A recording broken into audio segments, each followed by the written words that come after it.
tere taas, mina olen Reijo ja täna vaatame üle ühe kompaktse ilmastikukindla koduse valvekaamera nimega EasyViz C3 2V, mis näitab isegi pimedas värvilist pilti. Esimese asjana võtamegi selle karbist välja.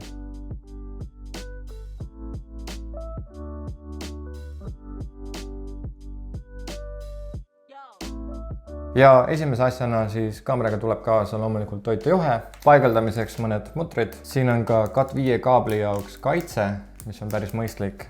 Ja loomulikult siis meie kaamera ise, mis näeb välja nagu tulnukas, kui ma teen nii. No on ju täpselt nagu tulnukas. Siin on silmad, suu ja käed. Igatahes selle kaameraga tuleb kaasa kaks juhet, mis on siin otsas. Üks neist on toite ots ja teine on siis Cat5 kaabli ots ehk siis tavalise internetijuhtme. Seadmel on loomulikult olemas ka microSD pesa, kuhu läheb sisse siis kuni 128 gigabaidine mälukaart.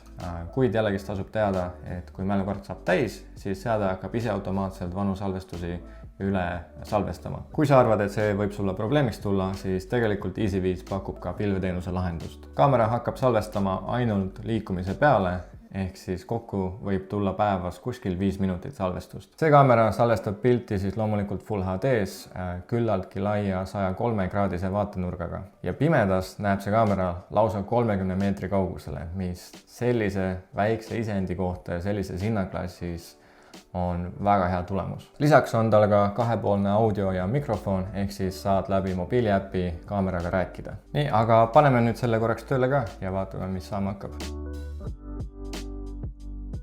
Nii, ja siit läks kohe punane tuluke käima. No vot, ja jällegist, nagu EasyVizi kaameratega, siis kaamera ise on juba tegelikult täiesti töövalmis. Ainuke asi on see, et ta tahab jälle, et me ühendaks selle mobiiliäpiga ära. Kaamera töötab muidu 2,4 GHz võrgus ja ei toeta 5 GHz võrku juba selle tõttu, et 2,4 GHz lihtsalt levib palju kaugemale. Ning tänu kahele antennile siin on selle kaamera leviala oluliselt suurem kui teistel taolistel kaameratel. Samuti on hea teada, et sellel kaameral on ka valgustid olemas, mis on päris hea tugevusega ning tegelikult saab seda kasutada ka valgustina oma maja ees näiteks või garaaži ees. Ja lõpetuseks, kui soovid näha, kuidas seda kaamerat ühendada EasyVizi mobiiliäpiga, et sa saaksid siis oma mobiilist kas järelsalvestusi vaadata või pilti reaalajas näha, siis selle jaoks on meil eraldi video olemas, mille lingi ma panen siia video alla ja sellega ma tänaseks ka lõpetan. Aitäh vaatamast, loodan, et sulle meeldis ja järgmise korrani!